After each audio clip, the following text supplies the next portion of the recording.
सिंधुदुर्ग जिल्ह्याचे पालकमंत्री तथा महाराष्ट्र राज्याचे मत्स्य उद्योग व बंदर विकास मंत्री नितेश राणे यांच्या वाढदिवसानिमित्त कणकवलीसह राज्यभरातून त्यांच्यावर शुभेच्छांचा वर्षाव होत आहे।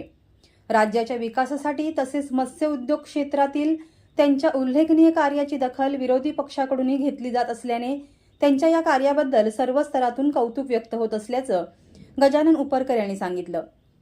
याच पार्श्वभूमीवर सामाजिक कार्यकर्ते आणि माऊली मित्रमंडळाचे संस्थापक अध्यक्ष राजेंद्र मनोहर पेडणेकर मित्रमंडळाच्या वतीने परमहंस बाबा भालचंद्र महाराज संस्थान येथे विशेष प्रार्थना व दीपोत्सव कार्यक्रमाचे आयोजन करण्यात आलं। यावेळी बाबांच्या समाधीस्थळी दीपप्रज्वलन करून मंत्री नितेश राणे यांना उत्तम आरोग्य दीर्घायुष्य लाभावे तसेच त्यांच्या हातून राज्याच्या विकासासाठी अधिकाधिक जनहिताची कामे घडावीत अशी प्रार्थना करण्यात आली। यावेळी उपस्थितांनी मंत्री नितेश राणे यांनी सिंधुदुर्ग जिल्ह्यासह संपूर्ण महाराष्ट्रातील मत्स्य व्यावसायिक आणि मच्छीमार बांधवांच्या हितासाठी सुरू ठेवलेल्या कार्याबद्दल समाधान व्यक्त केलं। तसेच भविष्यात महाराष्ट्राचे मुख्यमंत्री म्हणून त्यांना कार्य करण्याची संधी मिळावी अशी सदिच्छा सामाजिक कार्यकर्ते राजेंद्र मनोहर पेडणेकर यांनी व्यक्त केली। या कार्यक्रमाला परमहंस बाबा भालचंद्र महाराज संस्थानचे व्यवस्थापक विजय केळुसकर, सामाजिक कार्यकर्ते राजेंद्र मनोहर पेडणेकर, सामाजिक कार्यकर्ते सुनील काणेकर, गजानन उपरकर, मधुकर पाटील, पुरोहित मुळये, श्रीरंग पारगावकर, सचिन कुवळेकर, शिवप्रसाद घाडीगावकर, महेश वांगणकर, प्रसाद पाताळे, करण सावंत, सायली सावंत, नितीन खोत आदी मान्यवर उपस्थित होते। आज आपल्या कणकवलीचे सुपुत्र त्या सिंधुदुर्ग जिल्ह्याचे आदरणीय पालकमंत्री आणि महाराष्ट्र राज्याचे मत्स्योद्योग आणि बंदर विकास मंत्री सन्माननीय नितेश राणे यांचा आज वाढदिवस आहे।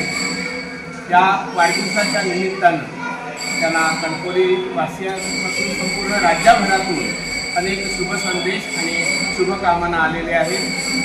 त्यांचं कार्य संपूर्ण राज्यामध्ये अतिशय उत्तम असं आहे। अगदी विरोधी पक्षातूनही त्यांना या कार्याची दाद दिली जाते। अशा या नितेश राणे यांच्या या वाढदिवसाच्या निमित्तानं आज परमहंस भालचंद्र बाबांच्या या समाधी मंदिरामध्ये त्यांना उत्तम आरोग्य लाभावं, त्यांच्याकडून उत्तम असं कार्य व्हावं आणि भविष्यात ते या राज्याचे जसे त्यांचे दादा हे महाराष्ट्राचे मुख्यमंत्री झाले तसेच नितेश राणे सुद्धा महाराष्ट्राचे मुख्यमंत्री व्हावे ही सदिच्छा घेऊन या ठिकाणी राजेंद्र पेडणेकर मित्रमंडळाच्या वतीनं या ठिकाणी बाबांच्या या समाधीवर दीपोत्सव करण्यात आलेला आहे। तसेच आता काही वेळापूर्वी या ठिकाणी या वाढदिवसानिमित्तच एक दशावतारी नाटक या ठिकाणी सादर झालं। अशा अनेक उपक्रमातून हा वाढदिवस संपूर्ण राज्यामध्ये साजरा होतोय।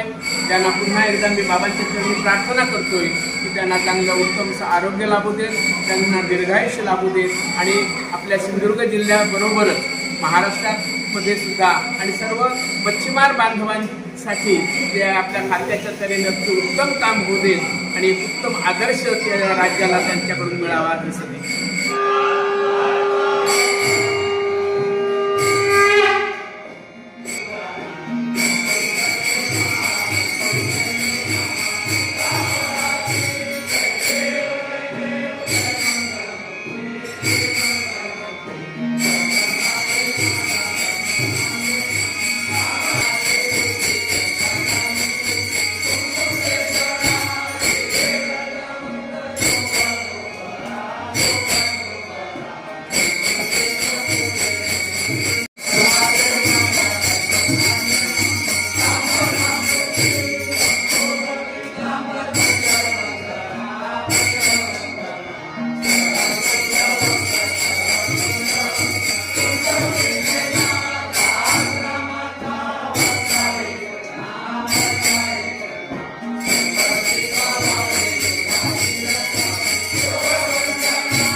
Viraj Gosavi, Maharashtra live news, Sindhudurg.